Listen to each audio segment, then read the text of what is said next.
There are people going through punishment today because of the wickedness of their father. When people hear their father's name, say, is your father? Say yes.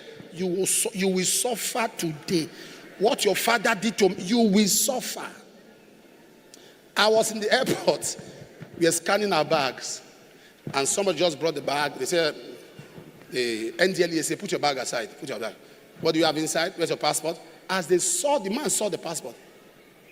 He said, this middle name and this last name, who are they? He said, that's my father. Is your father this? They say yes. From so place? He said yes. Was your father this at a certain time? He said yes. Did your father do this? He said yes. He said, stand here. He said, just stand here, stand here. So we're going. So I turned. As far as I got no more following us.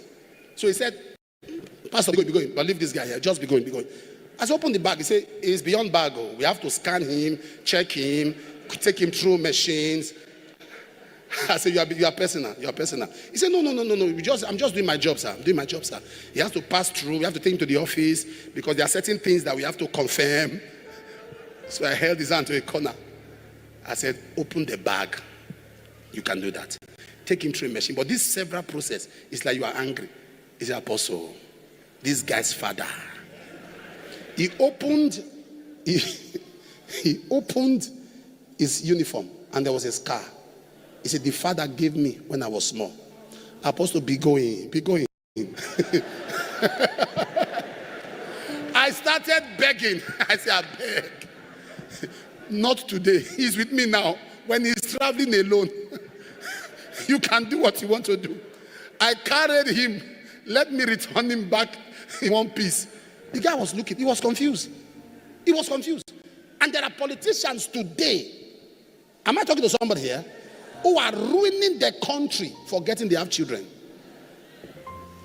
To change a nation is very easy. Just have a heart. Look at Abia. You see what's happening in Abia? See what's happening in Abia? Now I'm hearing that the man said they want to pull off from national grid so they can have their own electricity. Go to Abia, see the transformation. For a man, how much can you eat? For a man who has a heart for his people. Transforming the place. You think it can be done? It can be done. Sometimes I wonder what are other governors listening? When I go abroad, I see how developed nations are. I ask myself, do African leaders come here? I asked one of them, do you come? He said, yes. What do you see? He said, we look up. You don't look at the development. We look up. We look up. Nothing. It's easy to change, but wickedness. Wickedness. That's the generation we are living in. There are people whose heart, we are in a system, a generation, a continent. We are in a world where wickedness thrives. If God does not show up, some people can lose their faith. If there are no divine emergencies, some people's faith, when you have a strong man in the village, he killed mother, killed brother, killed sister, stop people from getting married, stop them from advancing. If heaven lets that continue, by prophecy, a man was picked out in the old building. And I said, confess. And the man was telling us how we can use his eyes to remove pregnancy. How many of you are in that service? How he can use his eyes. A woman is pregnant. All he has to do is fix his gaze. He has houses in Lagos. He said every house he has, Port Harcourt, Abuja, all his houses in Lagos, he laid the foundation with a little baby. Fleet of cars. He has a transport line. And wealthy man. But when judgment came, he said he started going for every that he knows pastors who are real. He knows pastors who are of God. He said that's why he came. I asked him, so where are you? No doctor, no nothing. There's a politician from the east. He's late now. He had his own, it was not a house. It was like a town. In his compound, he had about some boys' quarters. You know what the boys' quarters were? Duplexes. Duplexes were his boys' quarters. Duplex was boys' quarters. He had over 25 scattered in the compound. Yes. He had money. One day, stroke hit him. They took him around the world. He was a vegetable. The only thing they were feeding him was pap. That's all he was eating. Every morning we tell them to wheel him. They will carry him on a wheelchair. He will sit down on his balcony and be looking at all his houses.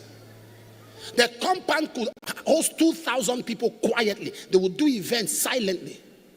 He was on the wheelchair. He died not long ago. Some of you know what I'm talking about. He was there for years. They put money, dollars in bags, but died like a chicken. When you are wicked, always remember you won't live forever. You won't live forever. You won't live forever. You are hiring people. They work for you. You don't pay them. You borrow money. You don't pay. People trust you. They give you money in trust. Now pay back. You have become a motivational speaker. How much am I owing? Even Nigeria is owing. The country is owing. Africa is owing. How much am I even owing?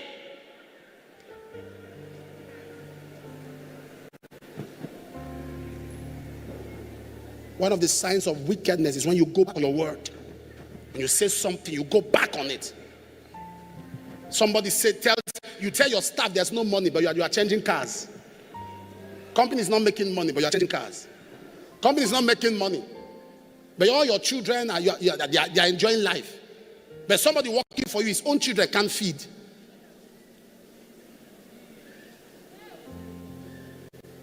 Are you following what I'm talking about? The level of wickedness we are seeing. It's not just these that are wicked. The poor are also wicked.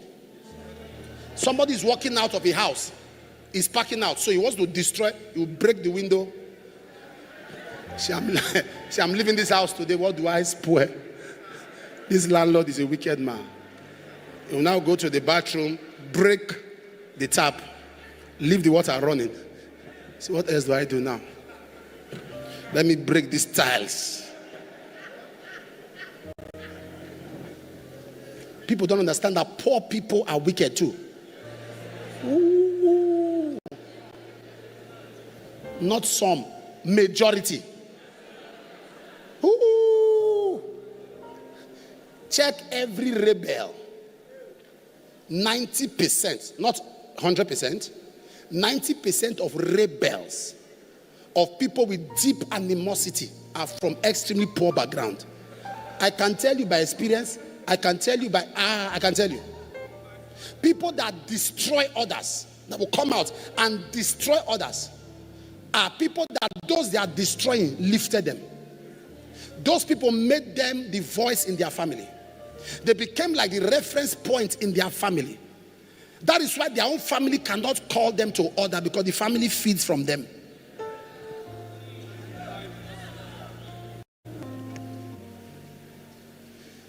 The Bible says we should take care of the poor. It didn't say we should invest in them. Feed the poor. It didn't say open salon for poor. What you owe the poor is to just give them support. I'm telling you, poverty is relative. Poverty in values. When you want to lift up somebody, check who in the family does he listen to.